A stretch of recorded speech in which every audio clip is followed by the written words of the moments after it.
Assalamualaikum warahmatullahi wabarakatuh. Selamat datang kawan-kawan semua di channel Riam Biru. Terima kasih banyak untuk kawan-kawan yang sudah berkenan hadir di channel ini, dan pada kesempatan kali ini ada satu cerita datang dari Mas Firdaus. Mas Firdaus ini di Jawa Tengah, bukan Mas Firdaus yang viral, Mas Firdaus Termul, bukan ya gitu ya.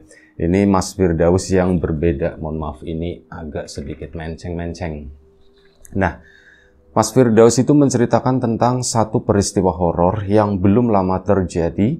Kejadiannya itu sekitar tahun 2014 lalu, atau 11 tahun yang lalu ya.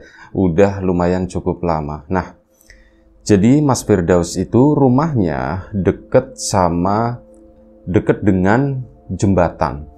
Ada satu jembatan yang mungkin panjangnya itu sekitar 10 meter, kurang lebih. Dan dari dulu, dari zamannya Mas Firdaus itu masih kecil, jembatan tersebut itu terkenalnya angker. Saya mohon izin ngelirik ke kamera sebentar, mau ngecek, oh iya videonya muncul gitu ya.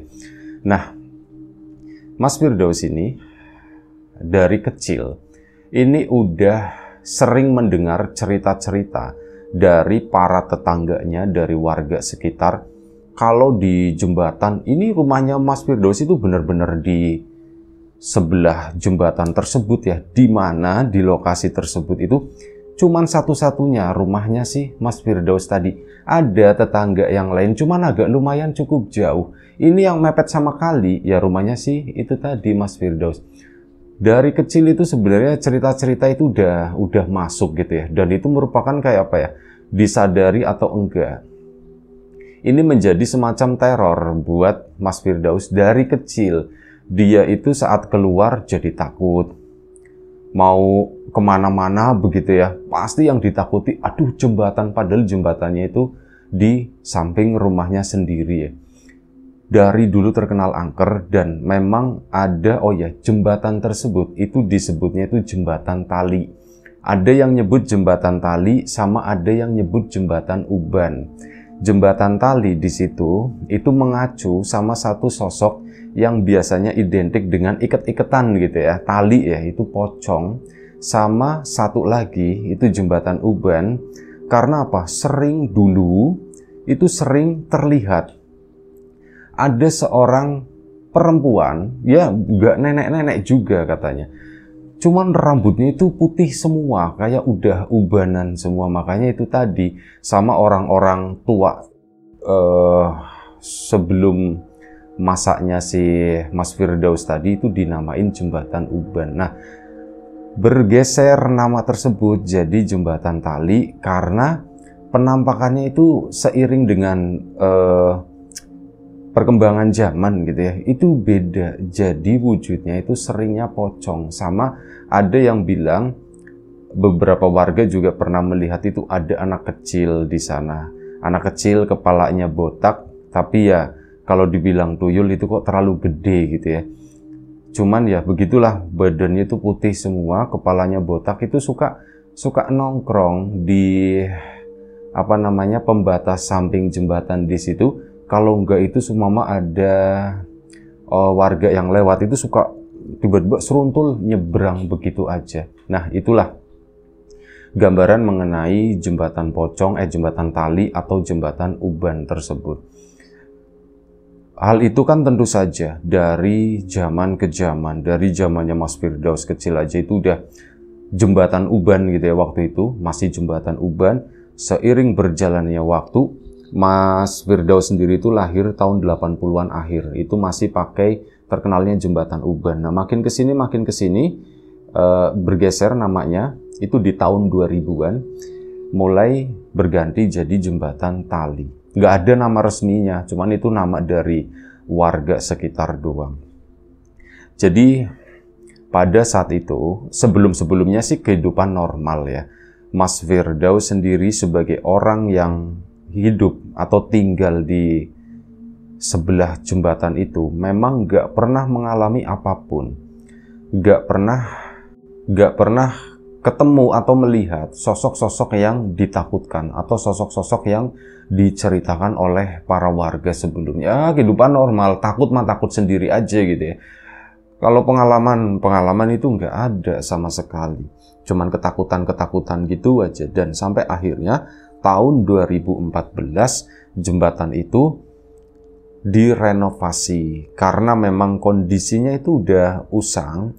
Tapi bukan di jembatannya ya, hanya di bagian pinggiran jembatan tersebut. Yang tadinya itu masih model yang lama, pakai besi-besi begitu pagernya. Nah ini direnovasi, itu rencananya mau di full tutup pakai tembok semuanya, dan nanti di ujungnya itu dibikin lancip supaya nggak dipakai buat duduk-duduk. Mungkin desainnya itu kayak gitu tujuannya ya.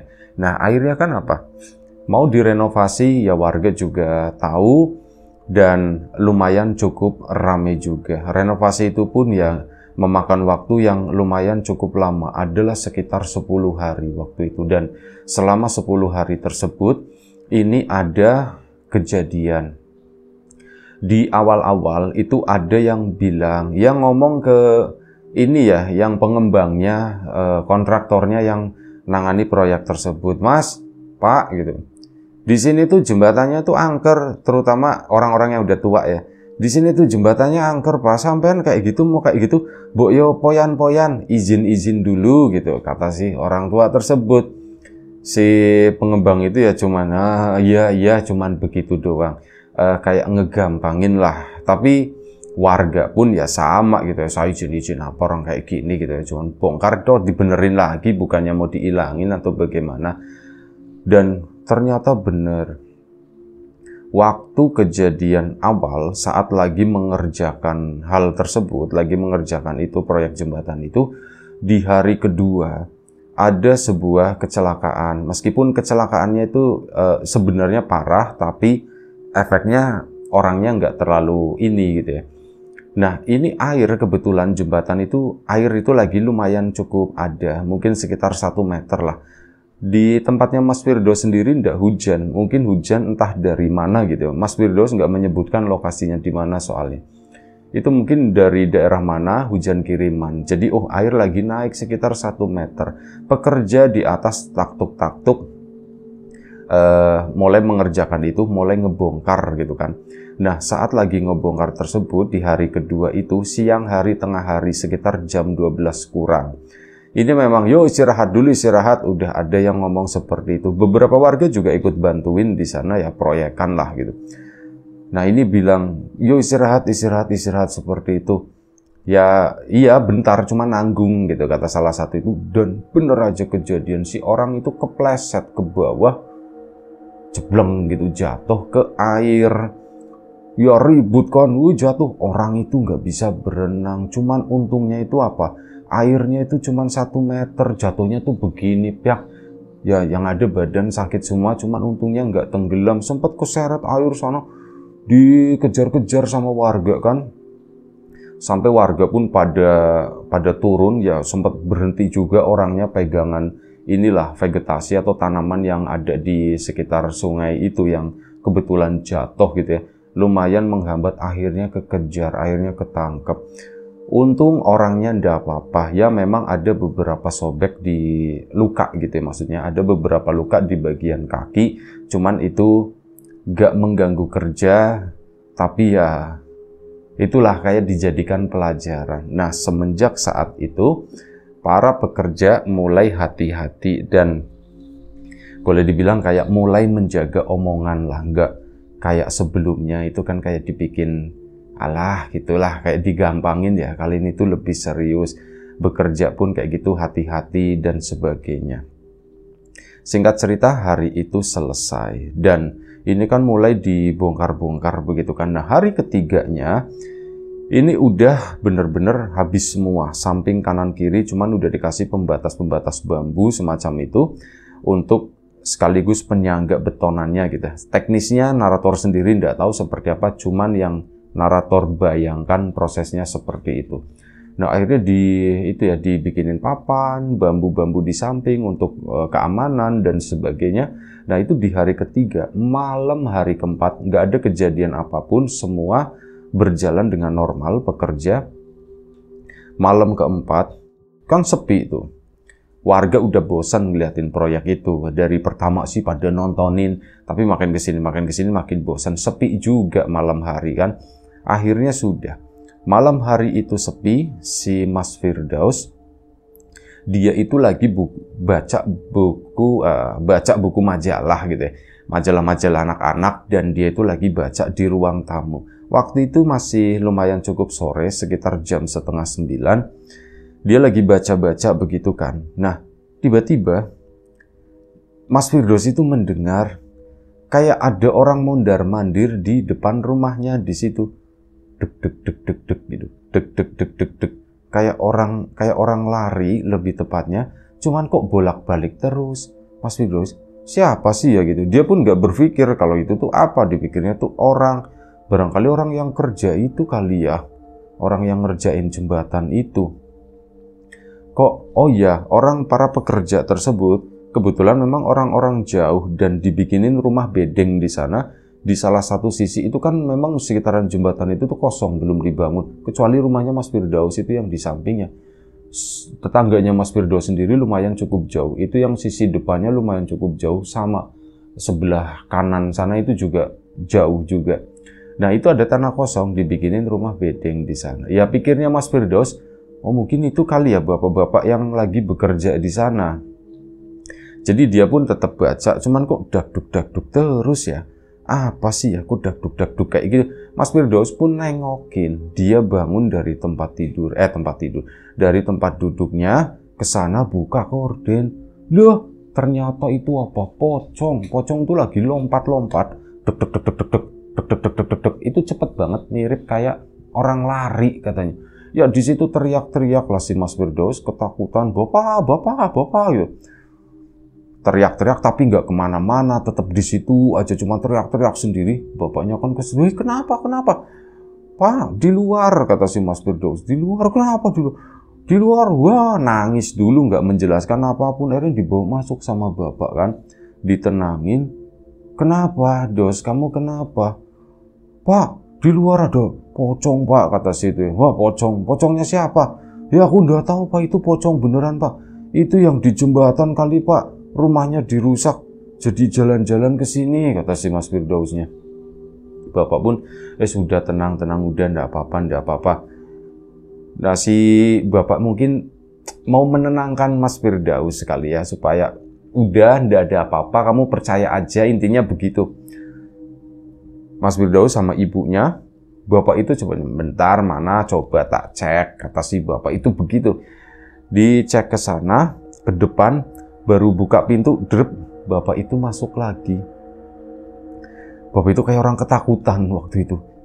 Pak, bapak kenapa? Ditanya sama ibu kan. Bapak kenapa, Pak? Kok kayak gitu, Pak? Nggak apa-apa, Bu, nggak apa-apa, kata. Ngomongnya pun gemeter gitu. Nggak apa-apa. Nggak apa-apa. Kayak orang ketakutan seperti itu, Pak. Pocongnya ada beneran, Pak, Ibu kan jadi ngomong gitu, nanya ya Masin. Pocongnya emang beneran ada, Pak. Ngelirik ke arahnya Mas Firdaus. Mas Firdaus pun berharap kalau bapak itu bilang iya ada begitu kan, artinya valid. Apa yang aku lihat tadi itu beneran, nggak cuman aku omong kosong atau bagaimana. Bapak itu jawabnya, oh enggak ada apa-apa. Udah nggak ada apa-apa, udah. Tapi bapak dari mukanya, cuman Mas Firdaus kan waktu itu masih kecil ya. Ini tuh jadi ya bukan masih kecil sih, udah lumayan cukup gede lah ya, usia remaja. Dan dia itu sebenarnya tahu kalau bapaknya itu mengalami sesuatu, cuman bapak itu berusaha menutupi. Dan Mas Firdaus itu juga, bapak ini gimana sih, kayaknya bapak itu ketakutan, dia itu bimbang sendiri intinya. Tapi udah, bapak itu tetap kekeh dengan pendapatnya. Sampai pas di ujung-ujung udah selesai, Mas Firdaus itu juga udah mulai cukup tenang ya. Dia pun akhirnya nanya, bukan nanya tapi ya lebih tepatnya bertanya gitu, Pak, bapak lihat pocongnya tadi kan gitu kan. Kata siapa katanya? Yo kata bapak katanya. Bapak emang ngomong begitu? Ya udah ketahuan Pak dari mukanya Pak, akhirnya begitu. Akhirnya dan waktu itu udah sekitar jam 10 malam ya. Ini Mas Firdaus kan takut, akhirnya apa? Tidurnya itu walaupun udah usia remaja waktu itu, dia usia remaja, cuman di depan itu tuh ada majalah, memang majalah anak-anak dari Mas Firdaus itu masih kecil, ya dibuka-buka lagi semacam itu. Nah ini udah gede begitu, itu tidurnya Pak, tidur kamar, nggak mau kata si bapak, tidur di tengah aja semuanya bareng katanya begitu kata si bapak. Mungkin di kamar engap atau gimana kali ya. Terus akhirnya tidur di ruang tengah bareng sama adiknya Mas Firdaus juga. Di situ, Pak, Bapak lihat kan, Pak? Iya, Bapak lihat katanya begitu. Tapi udah nggak usah dibahas, nanti dengar masuk ke sini gimana. Nah, diomongin kayak gitu malah ya Mas Firdausnya tentu saja tambah takut ya. Ini udah tidur. Malam itu pun tidurlah Mas Firdaus. Cuman selama tidur itu, dia itu benar-benar gak nyaman. Beberapa kali bangun, jadi tidur dari mungkin kisaran sekitar jam setengah 11 atau jam 11 malam sampai pagi, dia itu bangun bisa sekitar 5 kali lah. Gara-gara itu, perasaan gak enak. Ini apa ya? Kok perasaan ada yang jalan-jalan di situ di ruang tengah tersebut. Buka mata tipis-tipis ngeliat bapaknya ada, ibunya ada, adiknya ada, semua ini yang jalan siapa ya? Gak diliatin sama Mas Firdaus malam itu sampai pagi, dan itu berulang-ulang, ada sekitar 4 atau 5 kali. Dan begitu pagi datang pada bangun semua kan. Nah Mas Firdaus pun cerita ke ceritanya ke bapaknya, Pak, semalam aku ngerasa kayak ada yang jalan-jalan di rumah, Pak. Ya jalan-jalan siapa? Orang pada tidur, mimpi kali kamu. Biasa Bapak itu seperti itu. Ya wajar lah untuk menjaga, untuk memanage ketakutan anaknya supaya nggak takut-takut banget. Nanti yang ada kan merepotkan. Tapi hal itu dikuatkan sama adiknya Mas Firdaus. Mas, semalam aku lihat tuh Mas. Dia bilangnya begitu, lihat apaan? Aku ngeliat pocong Mas, katanya begitu, kata si adiknya. Pak, akhirnya kan pada diem semua ya. Mas Firdaus, bapak sama ibunya. Kamu kalau ngomong jangan sembarangan, kata ibu. Iya Bu, aku nggak sembarangan Bu. Orang aku ngeliat, orang pocongnya jalan-jalan begitu, lompat-lompat, kata si Mas Firdaus. Enggak, pocongnya itu jalan, kakinya diikat gitu. Cuman dia itu jalan. Dari mana ke mana? Ini nih Bu, jalan dari sini ke sini, bolak-balik. Terus itu berdiri di atasnya kepalanya Mas Firdaus, katanya. Nah, dibegituin. Ya Mas Firdausnya asem. Udah nggak usah diceritain, Pak. Ini gimana nih Pak? Setannya masuk ke kita nih Pak. Gara-gara rumahnya itu dibongkar nih Pak. Setannya masuk ke kita. Ya, Bapak mau gimana lagi? Bapak juga nggak tahu gitu ya. Ini gimana ya? Ibunya pun akhirnya, Pak, ini gimana Pak kalau misal kayak gini? Ya sudah Bu, nanti Bapak tak ngobrol sama Pak Yai, katanya Bu. Ada seorang yang dituakan di sanalah. Dan pagi itu juga Bapak pergi ke sana. Pak Yainya nggak ada, lagi keluar, balik lagi. Bu, nggak ada Bu. Lu apa cari yang lain, Bu? Yo gitu kan. Akhirnya apa? Nanya-nanya sama tetangga. Dikasih tahu ada seseorang, coba Mas ke situ aja, Mas ya anterin. Akhirnya dianterin ke sana kan, dibawa ke rumah. Yo dilakukan ritual pembersihan kayak tim pemburu hantu dulu gitu ya. Kedebak begitu ya. Udah selesai. Habis itu selesai, ngamplopin gitu kan. Pulanglah si orang tersebut. Bapak merasa tenang. Mas Firdaus itu kan sekolah gitu ya. Begitu pulang, rame di jembatan itu lagi dikerjakan. Siang itu nggak merasakan apapun. Sampai akhirnya udah dia masuk, dapat cerita itu. Kalau Bapak sudah memanggil orang untuk membersihkan, untuk magerin rumah ini. Jadi biar aman, biar nggak kemasukan sama pocong lagi. Akhirnya sudah. Malam hari kan, rasa itu pun lumayan cukup mengurangi ketakutan yang sebelumnya ada. Mas Firdaus pun udah, oh ya sudah inilah gitu ya. Tapi Dia duduk sendiri di ruang tamu itu belum berani, masih trauma dengan kemarin. Dagduk-dagduk begitu kalau tiba-tiba masuk selonong gitu kan. Ya repot kata si Mas Firdaus. Akhirnya dia pun malam ya ngumpul semuanya di ruang tengah di sana. Makin malam kok perasaan makin gak enak kata Mas Firdaus ya. Bapak diem aja, ibu diem aja, adiknya diem aja. Kok nggak pada ngobrol kayak biasanya? Biasanya itu sempat ya ngobrol, nonton TV, terus ibu ngomentarin sinetron gitu ya, marah-marah sendiri atau apa. Ini tuh ndak, ibu kok, ibu nonton sinetron begitu diem aja, sambil kepalanya tuh sesekali celingak-celinguk kayak gitu kan. Ini kenapa sih sebenarnya, ada apa sih? Dan tibalah waktu tidur, dan malam itu setuju semuanya, yuk kita tidurnya di sini aja, di tengah lagi. Kata bapak begitu sambil narok bantal. Mas Firdaus pun, oh ini ada kesempatan nih buat ceng-cengin bapak gitu kan. Pak, kenapa bapak takut pak? Enggak lah gitu. Kok bapak yang minta tidur di tengah, kata Mas Firdaus. Oh jadi kamu ndak mau? Kalau kamu ndak mau, ya udah bu, tidur di kamar masing-masing aja bu, kata itu ya. Pak enggak pak, jangan. Akhirnya sudah, mereka pun tidur di tengah. Dan susah banget rasanya kata Mas Firdaus tidur. Dia rasa takut, was-was gitu kan. Adiknya udah tidur, bapak sepertinya udah tidur, ibu pun udah miring begitu ya, nggak ada pergerakan.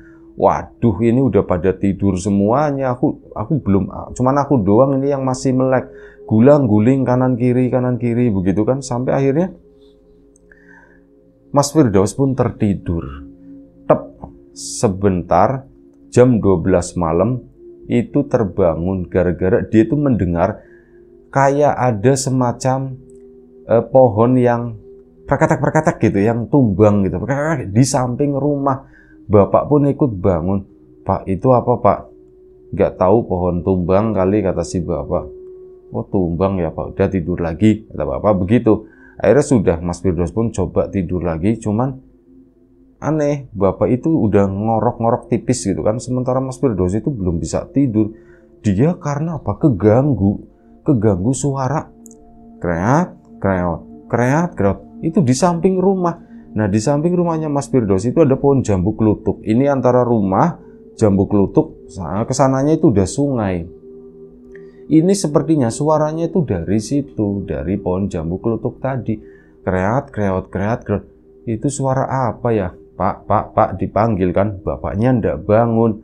Alah udah biarin aja, aku nggak mau nengok. Begini ngapain juga, paling juga ntar pocong lagi kayak kemarin. Dia pun udah tetap berusaha untuk tidur. Mata udah merem, mata udah dipejamkan begitu ya. Dan sampai akhirnya begitu Mas Firdaus udah mau les begitu ya, udah mulai ngantuk, dia ngerasa, dia mendengar ada suara bek gitu. Aduh, suara ini lagi gitu. Mas Firdaus itu kenal, ini kok mirip kayak suara kemarin. Bek. Cuman apa? Suaranya itu di samping rumah, di luar tembok. Bek gitu. Suaranya di situ, di mana Mas Firdaus itu tidurnya paling pinggir. Ini Mas Firdaus paling mepet sama tembok, adiknya, ibunya, bapaknya paling ujung. Dan Mas Firdaus itu mendengar suara itu karena deket banget sama tembok, sama kreat itu tadi. Berusaha merem begini sampai akhirnya apa? Bener-bener kedengeran jelas banget itu, jeleb gitu, bek gitu kan. Di ruang tengah di situ, di deket kepalanya. Itu apa suaranya kok di situ gitu. Karena penasaran, takut, penasarannya tuh begini. Lebih ke was-was ya. Ini posisinya di mana sih gitu. Suaranya itu tadi sepertinya di atas kepalaku di situ, tapi posisinya sebelah mana? Mas Firdaus pun begini, akhirnya melek, coba nengokan. Begitu nengok, itu si pocong, itu beneran. Itu pocong lebih serem saat berada di ruang tengah.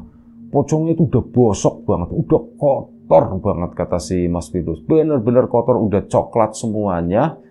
mukanya itu juga udah nggak kelihatan, cuman kayak gitu doang, berdiri begini agak membungkuk badannya. Mas Firdaus teriak di sana, teriaknya nggak nyebutin kata, cuman bisa hahaha doang. Adiknya kan akhirnya bangun, Mas, kenapa mas? Mas kenapa mas? Ibu bapak pun akhirnya terbangun. Mas kamu kenapa mas? Kamu kenapa? Ya jawabnya masih hahaha doang. Ditenangin lah, akhirnya ditenangin, udah ditenangin. Pak, Pak, pocongnya itu ada di atas. Lah emang iya, adiknya tuh malah mengiyakan seperti itu. Nah akhirnya pada takut semua. Malam itu mereka tidur di kamar. Dan setelah tidur di kamar itu tadi, selama beberapa hari ke depan, selama proyek pembangunan itu kurang lebih sekitar 10 hari ya. Ini belum selesai proyek tersebut. Mereka kan semua tidur di kamarnya. Ini setiap malam mendengar ada yang jalan-jalan. Bahkan sampai semuanya itu pada bangun. Bapak, ibu, adiknya Mas Firdaus itu ada yang jalan-jalan di ruang tengah. Tapi cara jalannya ya begitu. Dak-duk, dak-duk, dak-duk. Kayak orang lompat-lompat. Dan mereka itu yakin kalau sosok pocongnya itu masuk ke dalam rumahnya si Mas Firdaus. Akhirnya kan jadi inget, Pak itu gimana sih Pak, udah ngasih uang katanya dibersihin, katanya dipagerin, kok masih bisa masuk begini. Itu yang brengsek kayaknya Bu, kita cuma ditipu, kata si bapak itu begitu nggak mempan kayaknya. Terus gimana nih Pak kayak gini Pak? Ya udah sabar aja, tunggu sebentar lagi. Barangkali kalau proyek itu selesai, nanti pocongnya balik lagi ke sana. Dan akhirnya ya sudah. Mereka pun bertahan tidur umpel-umpelan 4 orang satu kamar selama kurang lebih yaitu sampai sisa 10 hari itu selesai. Dan begitu 10 hari selesai, jembatan itu udah selesai, udah kelar, benar-benar kelar. Orang-orang itu yang rumah bedeng itu juga udah pada di ini.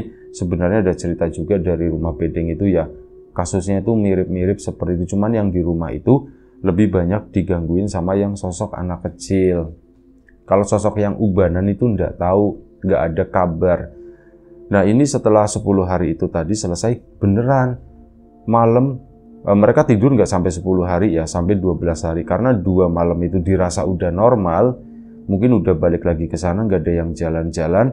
Akhirnya mereka pun kembali tidur di kamar masing-masing. Cuman pas itu Mas Firdaus itu masih tidurnya tuh sama adiknya, nggak berani dia tidur sendirian ya, masih belum berani. Dan setelah itu ya alhamdulillah semuanya itu kembali berjalan normal dan sosok pocong itu sekarang jadi makin sering nongol. Pertama sering nongolnya itu di jembatan di situ, terutama lepas tengah malam ya, sekitar jam 1 pagi, jam 2 begitu. Ini kalau misalnya ada yang lewat apes ya suka ngeliat. Sama yang satunya itu di pohon jambu klutuk di samping rumahnya Mas Firdaus. Kadang suka berdiri nyender di situ doang malam-malam itu sendirian. Beberapa warga itu ada yang mengaku, cuman Mas Firdaus sendiri dan keluarga itu udah nggak pernah dapat yang namanya teror dari sosok pocong itu. Ya, itu aja satu cerita dari Mas Firdaus. Terima kasih Mas Firdaus.